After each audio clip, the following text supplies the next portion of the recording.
बिस्मिल्लाहिर्रहमानिर्रहीम। आज का हमारा टॉपिक है क्लाइमेट चेंज। तो climate change actually scholars think that this is the very worst issue the globe had ever had. Like World War II, World War One, कुछ तो इसे World War II और World War One से भी बड़ा threat जो है वो ग्लोब को कंसिडर करते हैं। तो ये क्लाइमेट चेंज किस वजह से हो रहा है, कौन कौन से फैक्टर्स हैं, इनको आज हम डीपली स्टडी करेंगे। तो सबसे पहले जी, climate change actually global warming का दूसरा नाम है। अब ग्लोबल वार्मिंग क्या है? ग्लोबल वार्मिंग जी एवरेज मीन टेम्परेचर जो है उससे टेम्परेचर का ग्लोब के राइज कर जाने को ग्लोबल वार्मिंग कहते हैं। अब ग्लोबल वार्मिंग की जो रीजन क्या है, यानी टेम्परेचर के बढ़ने की वजूहात होंगी, ऐसे तो कुछ नहीं होता। वजूहात डिस्कस करते हैं जी। दो वजूहात साइंटिस्ट ने डिस्कवर की हैं अभी तक जी, कुछ और भी होंगी छोटी मोटी, लेकिन जो लाइमलाइट में आई हैं वो दो वजूहात हैं। पहली वजूहात है जी इंडस्ट्रियलाइजेशन, ये फर्स्ट है जी। सेकंड है जी डिफॉरेस्टेशन। कुछ सेकंड को फर्स्ट पे रखते हैं कि जी ये डिफॉरेस्टेशन जो है वो एक बड़ी थ्रेट है, लेकिन एक्चुअली इंडस्ट्रियलाइजेशन बड़ा थ्रेट है। वो कैसे, वो मैं आगे आपको बताऊंगा। वन बाय वन इसको डिटेल में देखते हैं जी। इंडस्ट्रियलाइजेशन किस वजह से हो रही है, इंडस्ट्रियलाइजेशन से नुकसान क्या हुए हैं। 19वीं सेंचुरी में जब स्टीम इंजन दरियाफ्त किया इंसान ने, तो बहुत सारे मसाइल के हल जो हैं वो इसने कर लिए। अब जो ह्यूमन फोर्स थी वो रिड्यूस होती गई, जैसे जैसे इंसान तरक्की करता गया, इंडस्ट्रियलाइजेशन होती गई, ह्यूमन फोर्स जो है वो निगलिजिबल रह गई। अब आप देखें कि सारा काम रिपोर्ट कर, ये एक अलग बहस है। ये जी इंडस्ट्रियलाइजेशन हुई है, तो इंडस्ट्रियलाइजेशन में किस वजह से जो है वो टेम्परेचर बढ़ा है जी? कंबस्चन ऑफ कोल।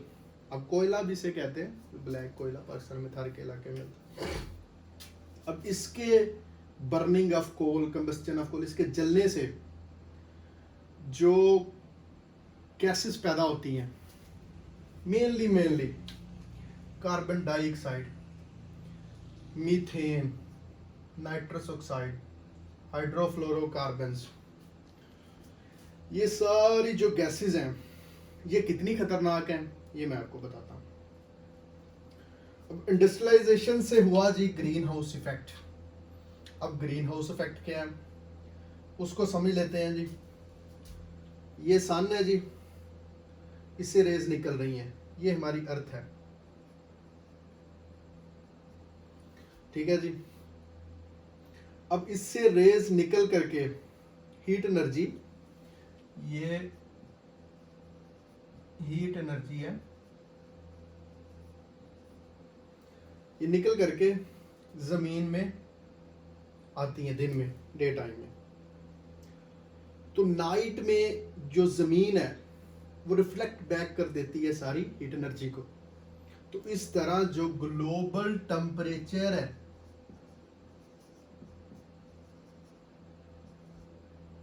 वो बैलेंस रहता है जी, वो बराबर रहता है। अब ये बैलेंस रहा है जब तक स्टीम इंजन दरियाफ्त नहीं हुआ, जब तक इंडस्ट्रियलाइजेशन नहीं हुई, तो ये बैलेंस रहा है। इंसान ने डिस्टर्ब किया है जी इस बैलेंस को। कैसे? कंबस्चन ऑफ कोल से इंडस्ट्री लगाई है इंसान ने, कोयले को जलाया है जब डिफरेंट प्रोडक्ट्स को बनाने के लिए। आपकी टेक्सटाइल इंडस्ट्री है, आपकी मैन्युफैक्चरिंग की जितनी भी इंडस्ट्री है, चाहे वो मोटर बाइक इंडस्ट्री है या फिर आपकी जो जितनी भी गर्ज ये एक इंडस्ट्री है वो आपकी जो कोल पे डिपेंडेंट है वो आपका जो इन्वायरमेंट है उसको तबाह कर रही है जी। कैसे? ग्रीन हाउस गैसेस को पैदा करके। अब ये ग्रीन हाउस गैसेस कैसे डिस्टर्ब करती हैं? ये एक लेयर बना लेती हैं जी ज़मीन के राउंड। ये लेयर बन गई। अब जो एनर्जी वापस जानी थी नाइट में, हीट एनर्जी सूर्य से आके, वो कुछ वापस चली जाती है, लेकिन कुछ इसमें इंट्रैप भी हो जाती है जी इन गैसेस की वजह से। अब कुछ तो एनर्जी वापस चली गई, रिफ्लेक्ट बैक हो गई, कुछ इंट्रैप हो गई। वो अर्थ के राउंड अबाउट ग्लोब के टेम्परेचर को उसने बढ़ा दिया। ये ग्लोब का टेम्परेचर बढ़ा, उसको हम ग्लोबल वार्मिंग कहते हैं। इस सारे फिनोमेना को ग्रीन हाउस इफेक्ट कहते हैं। ये तो जी होगी इंडस्ट्रियलाइजेशन। अब जिम्मेदार कौन है जी? कर कौन रहा है ये सारा कुछ? अब जी बड़े बड़ों के नाम आएंगे, कुछ पर्दा नशीनों के। आप देखें जी, ये एक मैंने रफ सा मैप ड्रॉ किया है।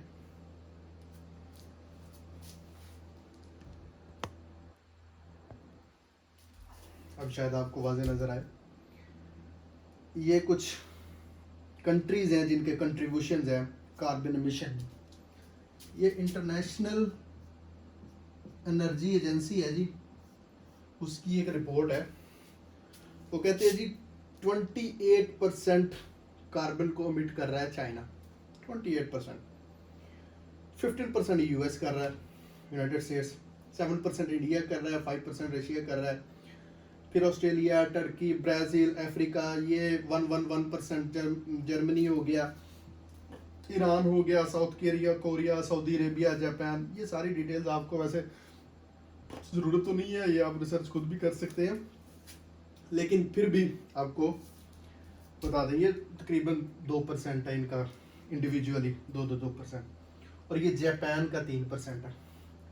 अब ये देखें कि मेजर कल्प्रिट्स यूनाइटेड स्टेट्स है, चाइना है, इंडिया है, रशिया, यानी बिग पावर्स हैं, जापान है। तो ये जितनी बड़ी इंडस्ट्रियलाइज्ड कंट्रीज हैं, तो ये सबसे ज़्यादा इमिट वही कर रही हैं।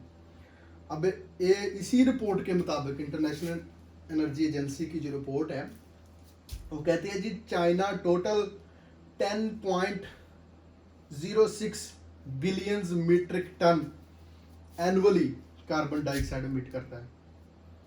यूएस 5.41 बिलियन मीट्रिक टन और इंडिया 2.65 है। अब जो टोटल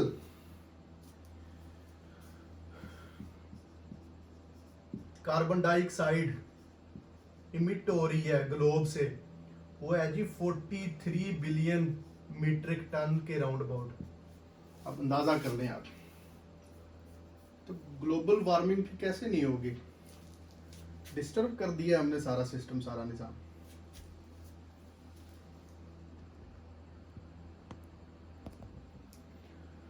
अब जी ये तो होगी एक वजह। अब दूसरी वजह पे आ जाते हैं, डिफोरेस्टेशन पे। डिफोरेस्टेशन कहते हैं जी 10 to 15% काउंट करती है जी climate change. Food and agricultural organisation की एक रिपोर्ट के मुताबिक 6 million hectares of forest converted into agricultural land since 1990 in the tropical domain। यानी 80% रीजन डिफोरेस्टेशन की ये हो गई जी 6 मिलियन, यानी 60 लाख हेक्टेयर ऑफ फॉरेस्ट जो थे वो एग्रीकल्चर लैंड में कन्वर्ट कर दिए गए। दूसरी वजह जी डिफोरेस्टेशन की न्यू कंस्ट्रक्शन, 15% काउंट करते हैं इसे, यानी कंस्ट्रक्शन जो स्टार्ट हुई है वर्ल्ड में एक डेवलपमेंट के नाम पे, वो 15% काउंट करते हैं साइंटिस्ट। सी है जी तीसरी वजह अर्बनाइजेशन, वो ये लिटिल बिट कम है, 5% इसका कंट्रीब्यूशन, लेकिन बहरहाल कंट्रीब्यूशन तो है। ये कहा जाता है कि जी 68% जो पीपल हैं वो अर्बनाइज हो जाएंगे 2050 में, यानी शहरों में रहना शुरू कर देंगे, शहरी आबादी बढ़ जाएगी। शहरी आबादी के बढ़ने से भी ऑब्वियसली जो है वो इफ़ेक्ट होगा, डिफोरेस्टेशन होगी, जंगल काटेंगे, वहाँ घर बसाएंगे। अब इसकी एग्जांपल्स देख लेते हैं जी practical. Food and agriculture organisation की ही रिपोर्ट है जी, अमेज़न रेन फॉरेस्ट है जी ब्राज़ील में 1980 से लेके 1990 तक, यानी एक डेकेड में, 10 सालों में 20% डिफोरेस्टेशन हुई है जी। 20% अमेज़न रेन फॉरेस्ट, जो सबसे बड़े रेन फॉरेस्ट समझे जाते हैं दुनिया में, 20% उनकी डिफोरेस्टेशन हुई है जी। डैम्स के नाम पे, रोड्स के नाम पे, माइंस के प्रोजेक्ट्स हैं डिफरेंट टाइप्स। तो ये फिर सोया प्रोडक्शन शुरू होगी लाइफ स्टॉक फार्मिंग में, तो ये भी एक वजह समझते हैं। दूसरा है जी इंडोनेशिया एग्जांपल। इंडोनेशिया 1990 से 2012 तक 9 million hectares of forest lost. वजह प्रोडक्शन ऑफ पाम ऑयल, यानी प्लांटेशन हुई, क्योंकि इंडोनेशिया पाम ऑयल प्रोड्यूस करता है, तो उसके चक्कर में इन्होंने 9 मिलियन हेक्टेयर, 90 लाख, ठीक है जी, 90 लाख हेक्टेयर्स उनको जी इन्होंने पाम ऑयल के प्रोडक्शन के लिए यूज़ कर लिया, डिफोरेस्टेशन कर दी 12-15 सालों 20 सालों में। अफ्रीका की एग्जांपल देख लें आप, 2 मिलियन हेक्टेयर्स ईच ईयर। फिर आप अपने राउंड अबाउट एग्जांपल्स देख लें, जो शहरी आबादी है उसको बसाने के लिए जंगल काटे जा रहे हैं। अपने मुल्तान, अपने रीजन, लोकल रीजन की अगर हम बात करें पाकिस्तान की, मुल्तान में जो डिफोरेस्टेशन हुई है मैंगो ट्रीज़ की, वो इतना ज़्यादा इफेक्ट नहीं करता, लेकिन बहरहाल डिफोरेस्टेशन तो है। तो ये जी दो हमने रीजंस पढ़ ली ग्लोबल वार्मिंग की, ठीक है जी। अब हम इसके इफ़ेक्ट्स देख लेते हैं कि जी हो तो रही है, ठीक है, पता चल गया किन वजूहात से हो रही है, ये भी पता चल गया। अब असरात क्या हो रहे हैं सोसाइटी पे, इसको पता करना ज़रूरी है जी।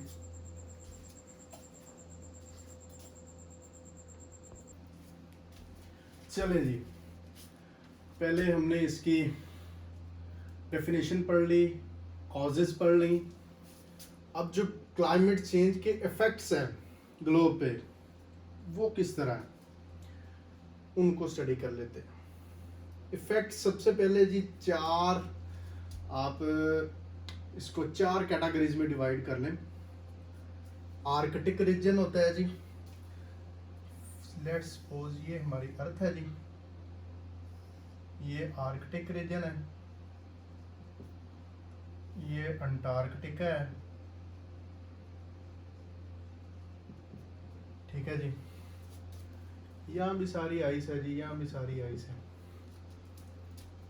तो यहाँ पे तकरीबन यहाँ पे कुछ ग्रीनलैंड और आइसलैंड की जो आइस है, ग्लेशियर्स हैं, उनका भी हम जिक्र करेंगे। तो जी ये सारी बर्फ रहती है सारा साल। अब साइंटिस्ट ने ये ऑब्जर्व किया है, नासा की रिपोर्ट के मुताबिक, ये नासा अमेरिकन एजेंसी है, National Aeronautics and Space Administration, इसकी रिपोर्ट के मुताबिक जी वो कहते हैं कि जी Arctic is likely to become ice free, यानी आर्कटिक की जो बर्फ है, जो आइस शीट्स है, वो पिघलने जा रही है। उन्होंने एक रिपोर्ट में बताया, ये उस रिपोर्ट के से मैंने ग्राफ ड्रॉ किया है, तकरीबन जी 13% पर डेकेड मेल्ट हो रही है जी आइस, 13%। ग्राफ में वाजे पता चल रहा है कि किस तरह डिक्लाइन हो रहा है जी 1979 से लेके 2021। तो ये आर्कटिक की बात हो गई। अंटार्कटिका में क्या हो रहा है जी, 127 बिलियन मीट्रिक टन्स जो आइस है वो पर ईयर लॉस्ट हो रही है। ये भी नासा की रिपोर्ट है, मैं पल्ले से नहीं कह रहा। आप गूगल कर लें अभी। ग्रीनलैंड और आइसलैंड की जो आइस शीट्स हैं वो भी तकरीबन 294 बिलियन मीट्रिक टन जो है वो पर ईयर लॉस हो रही है। अब ग्लेशियर्स की बात कर लेते हैं। दुनिया में मुख्तलिफ सियाचिन ग्लेशियर है, फिर इसके अलावा पाकिस्तान में जो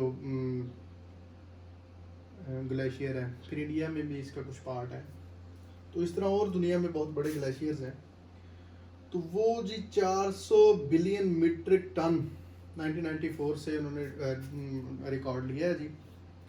तो ये 400 बिलियन मीट्रिक टन लॉस्ट हुआ है जी 1994 से। अब जब ये सारी बर्फ पिघल रही है तो ऑब्वियसली जब बर्फ पिघलनी है तो पिघल के पानी बनना है जी। पानी बन के ये समुंदर है, ये समुंदर है सारा। यहाँ पे थोड़ी सी आबादी है तकरीबन 29%। तो ये समुद्रों में ही आना है जी पानी पिघल के। उससे क्या होगा, सी लेवल राइज कर जाए। हमने वही बात की है, rise in sea level. Scientist ने ये डाटा एक्यूमुलेट किया है जी, नासा की रिपोर्ट है फिर से 8 इंचेस सिंस 1880, यानी 8 इंच से भी ज़्यादा जो है वो सी लेवल बढ़ा है 1880 से। और एक्सपेक्ट किया जा रहा है कि इसी पेस से हम चलते रहे, जिस तरह हम कार्बन डाइऑक्साइड को एमिट कर रहे हैं, जिस तरह ग्लोबल वार्मिंग की काज बन रहे हैं, तो ये 1 से 8 फीट तक 21st सेंचुरी के एंड में, इसी सेंचुरी के एंड में जाने के इसके इम्कान है बढ़ने के। सॉरी। अब जी मैन काइंड को इसके क्या नुकसान हो रहे हैं। ये तो थी नेचर जो डिस्टर्ब हो रही। अब नेचर डिस्टर्ब होगी तो ऑब्वियसली मैन काइंड को उसको नुकसान होगा। अगर सी लेवल बढ़ता है जी तो ईस्टर्न कोस्ट ऑफ यूएसए, फिर मियामी बीच है इसका, न्यूयॉर्क है, फिर बैंकॉक है, थाईलैंड का शहर कैपिटल भी है, शंघाई है जी, वो इस तरह के और छोटे छोटे आइलैंड्स हैं। तो ये पानी इनके अंदर दाखिल हो जाएगा जी। दूसरी नुकसान जो है दूसरा मैनकाइंड को ड्राउट्स और रेनफॉल्स की सूरत में होगा, उनके पैटर्न डिस्टर्ब हो जाएंगे। उसकी एग्जांपल है जी, सॉरी ये अमेज़न, फिर south Africa, Russia, southern Europe, India. तो ये सारे यहाँ पे ड्राउट्स और रेनफॉल्स के पैटर्न डिस्टर्ब रहते हैं, ठीक है जी। और ये कहा जाता है कि जी इंडिया, श्रीलंका, पाकिस्तान, यहाँ पे तकरीबन 1 in 3 ईयर ये ड्राउट्स और रेनफॉल का चक्कर आता है, डिस्टर्ब होता है पैटर्न। एग्जाम्पल्स देख लेते हैं जी इसके। 2015 में फ्लडिंग हुई जी मलावी में, 300 कैजुअलिटीज और बहुत सारा नुकसान हुआ इंफ्रास्ट्रक्चर। कराची की हीट वेव की बात कर लें आप 2015 की, ये सारा क्लाइमेट चेंज है। फिर आपने 2018 की बात की जी, hurricane Florence in northern and southern Carolina, 17 से 22 बिलियन यूएस डॉलर का नुकसान होता है जी। 2005 में हरिकेन कैटरीना, 1800-1900 लोग जो हैं न्यू ऑर्लियंस में, ये स्टेट है यूएस की, वो मौत के मुंह में चले जाते हैं जी। टाइफून्स ओरिजिनेट होते हैं मनगढ़, फिलिपाइन, साउथ चाइना सी में मोस्टली टाइफून्स ओरिजिनेट, इधर अमेरिकन में आके हरिकेन बन जाते हैं। तो ये भी फिलिपाइन में जो है वो 2018 में टाइफून मनगढ़। ये फिर ऐसा नहीं है कि जी अगर 28% चाइना इमिट कर रहा है तो 28% उसके नुकसान भी चाइना को ही हो रहे हैं। तो ये तो वर्ल्ड वाइड है। और फिलिपीन का जो कंट्रीब्यूशन है कार्बन डाइऑक्साइड में, एमिशन में, ये 0.07% से भी कम होगा। लेकिन ये टॉप 10 अफेक्टेड कंट्रीज हैं उनमें इसका शुमार होता है। इसी तरह पाकिस्तान है, 5वां बड़ा मुल्क है इफेक्ट होने वाला क्लाइमेट चेंज से। अच्छा जी, एक और एग्जांपल है जी, रिसेंटली जो हमने ऑस्ट्रेलिया में बुश फायर देखा है टेम्परेचर इंक्रीज होने की वजह से, ड्राउट्स की वजह से, तकरीबन 63,000 स्क्वायर किलोमीटर फ्लोरा और फाना का आपको लॉस होता है। फिर ये डिफरेंट टाइप्स के पैथोजेंस भी क्रिएट होते हैं इस तरह के बुश फायर में, जैसे आपने टिड्डी दल का अटैक देखा पाकिस्तान। WHO की एक रिपोर्ट के मुताबिक अब more than 7 million pre mature deaths होती हैं जी पोल्यूटेड एयर की वजह से, यानी 70 लाख से ज़्यादा प्री मेच्योर डेथ्स हो रही, तो ये बहुत बड़ा नुकसान है। तो गोया अब आपने इसके इफेक्ट्स देख लिए ग्लोबल वार्मिंग के, क्लाइमेट चेंज के, जो मैनकाइंड को क्या नुकसान हो रहा है, नेचर डिस्टर्ब हो रही है तो मैनकाइंड को भी नुकसान हो रहा है।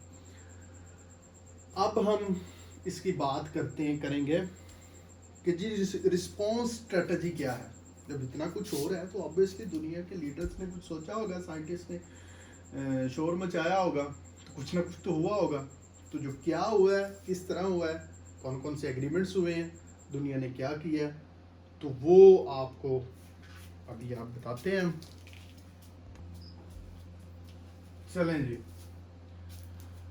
रिस्पॉन्स स्ट्रेटजी देख लेते हैं जी। इंटरनेशनल कम्युनिटी ने, यानी इंसान ने किस तरह रिस्पॉन्ड किया। इंसान ने जो नेचर को डिस्टर्ब किया, फिर नेचर ने रिस्पॉन्ड किया और इंसान ने उसके लिए रिस्पॉन्स स्ट्रेटजी क्या बनाई। जब ये सारा कुछ हुआ, ग्लोबल वार्मिंग, टेम्परेचर इंक्रीज हुआ, सी लेवल राइज हुआ, टाइफून्स की शक्ल में हमें इसके डिफॉरेस्टेशंस और हरिकेन्स और फिर ड्राउट्स की शक्ल में, फिर मेल्टिंग ऑफ आइस एट्सेट्रा। तो फिर दुनिया में मुख्तलिफ जगहों पे मीटिंग्स शुरू हुई। पहली मीटिंग हुई जी अर्थ समिट 3 से 14 जून 1992 में। वर्ल्ड लीडर पहली दफ़ा इकट्ठे हुए जी दुनिया में क्लाइमेट चेंज को काउंटर करने के लिए। United nation framework convention on climate change, ये एक फ्रेमवर्क बनाया, एक ऑर्गेनाइजेशन बनाई, एक सेटअप बनाया दुनिया ने, जो सोचे, जो फैसला करे कि किस तरह स्टेबलाइज करना है ग्रीन हाउस गैसेस को। तो इसने, दुनिया ने फिर सोचना शुरू किया स्टेबलाइज ग्रीन हाउस गैसेस, तो किस तरह जो कार्बन डाइऑक्साइड है उसके एमिशन को रोका जाए। फिर उसके सिलसिले में डिफरेंट मीटिंग्स होती हैं, कॉन्फ्रेंस ऑफ पार्टीज, पहली दफ़ा मीटिंग होती है जी बर्लिन जर्मनी में। वहाँ भी ये डिसाइड होता है, वहाँ भी ये कोशिश होती है कि जी how to deal with this menace, negotiations किस तरह की जाए, क्या क्या जो है वो सेट ऑफ रूल्स होना चाहिए, किस तरह के स्टैंडर्ड्स ऑफ ऑपरेशंस होना चाहिए। तो ये दुनिया फिर सोचना शुरू करती है। फिर क्योटो प्रोटोकॉल की शक्ल में conference of parties 3rd meeting होती है जी दिसंबर 1997 में, एंटेड इनटू फोर्स इन फरवरी 2005। तो ये 2005 में इफेक्ट हो रहा है जी, एंटेड इनटू फोर्स, यानी कि 2005 में ये समझा जाता है कि जी ये रूल कंसिडर्ड होता है, जो स्टैंडर्ड्स डिफाइन किए हैं। 1997 में जो है वो मीटिंग हो रही है और 2005 में इसके जो हैं वो एग्रीमेंट्स हैं, उनको जो दुनिया, ऑब्वियसली यहाँ पे सिग्नेटरीज का, वेरिफिकेशंस का, रेटिफिकेशंस का मसला था। एक कंट्री साइन करता था, दूसरा भाग जाता था, दूसरा करता था, तो दुनिया इतना सीरियस ले नहीं रही थी इसको। हर कंट्री के अपने ब्यूरोक्रेटिक प्रॉब्लम्स होते हैं कि जी इस इशू को किस तरह काउंटर किया जाए, इंटरनेशनल कम्युनिटी में क्या रिस्पॉन्स स्ट्रैटेजी होनी चाहिए। फर्स्ट, कमिटमेंट पीरियड होता है जी इसी क्योटो प्रोटोकॉल में 2008 से 2012 तक, उसमें डिसाइड होता है जी 5% तक ना कार्बन डाइऑक्साइड को रिड्यूस किया जाए एमिशंस को, 5%। सेकंड कमिटमेंट पीरियड होता है, उसमें कहा जाता है जी 2013 से 2020 तक 18% रिड्यूस किया जाए कार्बन डाइऑक्साइड को, जो compare to pre industrial era है। इसको दोहा एग्रीमेंट भी कह देते हैं, क्योंकि ये दोहा कतर में हुई थी। कोपेनहेगन समिट है जी 2009 में, टेम्परेचर को बिलो 2 डिग्री सेल्सियस या 1.5 डिग्री सेल्सियस कैसे रखा जाए, उसके लिए कोशिश होती है। एक चीज आपको समझ आ रही है कि जितनी भी मीटिंग्स हुई हैं उसमें कार्बन डाइऑक्साइड जो गैस है उसके एमिशन को काउंटर करने के लिए स्ट्रेटजीज बनाई जा रही हैं, कोशिश की जा रही है। पेरिस क्लाइमेट डील होती है जी दिसंबर 2015 से, इसमें मीटिंग्स होती है और एंटर्ड इनटू फोर्स होता है जी ये 2016 में। यहाँ भी रेटिफिकेशन का मसला है। यूनाइटेड स्टेट्स, चाइना जो बड़ी पावर्स हैं, उन्होंने तो इवन इसको साइन भी नहीं किया था। गो बाद में साइन कर लिया, लेकिन ट्रम्प एडमिनिस्ट्रेशन इसको विड्रॉ कर लिया था। अभी बाइडन ने जो है एडमिनिस्ट्रेशन, जो बाइडन की एडमिनिस्ट्रेशन है उसने रीनिगोशिएट करके इसको रीजॉइन तो कर लिया। तो आप सीरियसनेस का अंदाज़ा कर लें कि how the world community is serious about this issue. यहाँ भी यही बात होती है जी 2 डिग्री सेल्सियस 1.5 डिग्री सेल्सियस तक जो है जो इसको काउंटर किया जाए, इसको कम रखा जाए प्री इंडस्ट्रियल एरा से। यूएन क्लाइमेट एक्शन समिट होती है जी 2019 में होती है। इसमें एक इनका स्लोगन होता है जी a race we can win, a race we will win. यहाँ पे भी इंडिया जो है वो इसको रिड्यूस करने के लिए कुछ मेजर जो स्टेप्स होते हैं, जो डिफाइंड होते हैं कि जी हम इतने अरसे तक इतना रिड्यूस करेंगे, ये हमारी स्ट्रेटजी होगी, इस तरह हम इसको कट करेंगे, ये हमारे पावर प्लांट्स जो है वो हम सोलर पे कन्वर्ट करेंगे, इसको हाइडल पे करेंगे, फला। यो क्लियर कट जो था वो प्रैक्टिकल डेमोन्स्ट्रेशन नज़र नहीं आई यहाँ पे। यूनाइटेड स्टेट्स तो even didn't spoke in the conference. China भी वो अपनी कमिटमेंट्स को पूरा करता नज़र नहीं आया यहाँ पे। गो 77 कंट्रीज और यूरोपियन यूनियन उन्होंने एक प्लेज किया जी कि हम 2050 तक कार्बन डाइऑक्साइड का एमिशन 0 कर देंगे।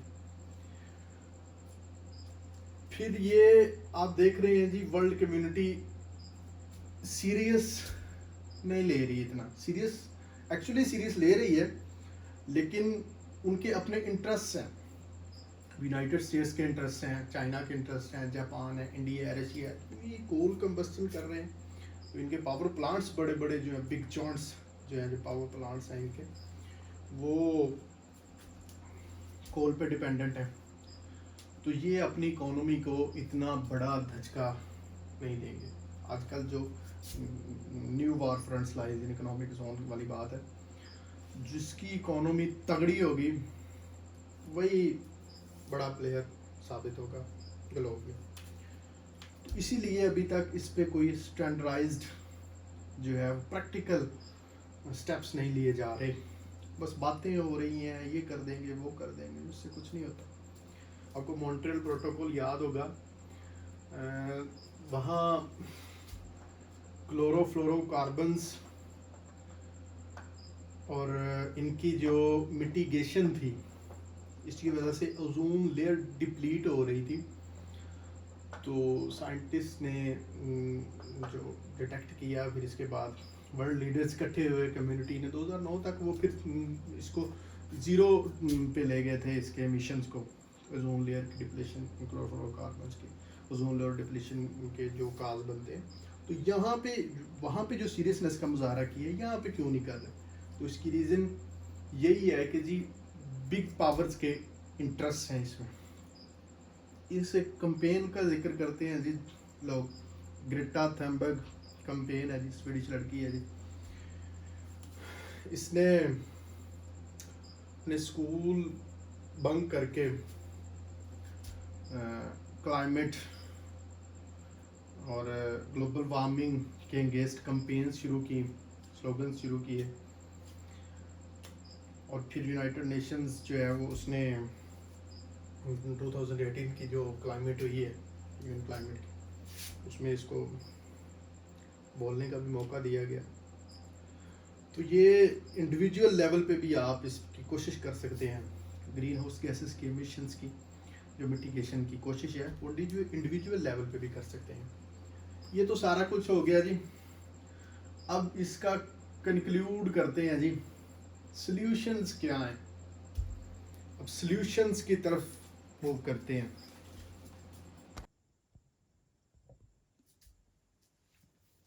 चलें जी, सॉल्यूशन की तरफ आते हैं। अब जितने भी कोल कंबस्टन प्लांट्स हैं, ठीक है, वो शिफ्ट कर दिए जाएं रीन्यूएबल एनर्जी रिसोर्सेज पे, ठीक है।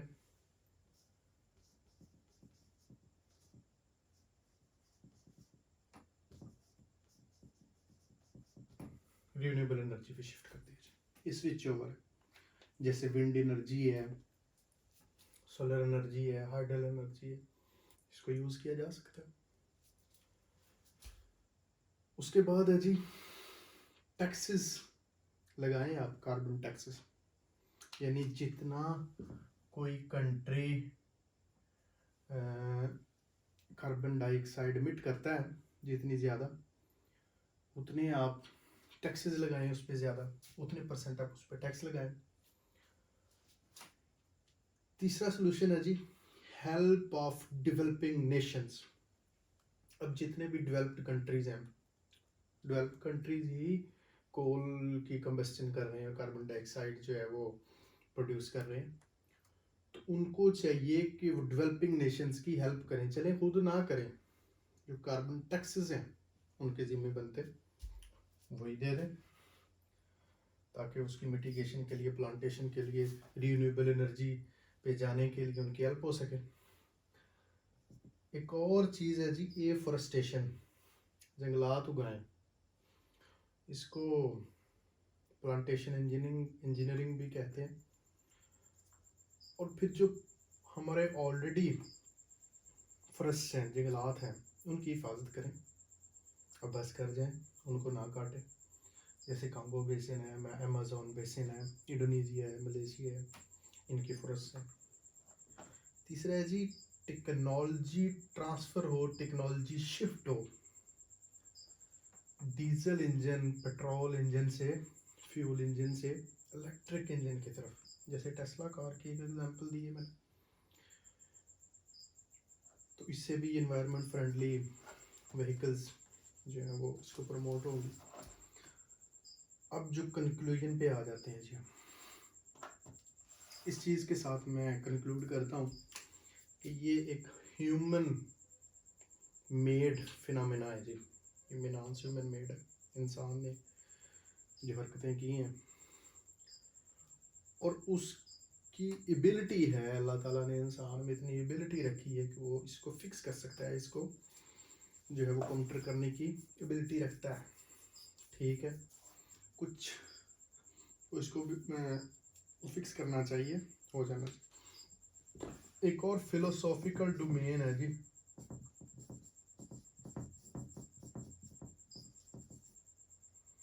फिलोसॉफिकल डोमेन, वो कहते हैं जी, इंसान ने ये सारा कुछ करके नेचर डिस्टर्ब कर दिया, अब नेचर जो है वो रेवेंज लेगी अपना, nature have to take its revenge. चलें जी, thank you very much for watching.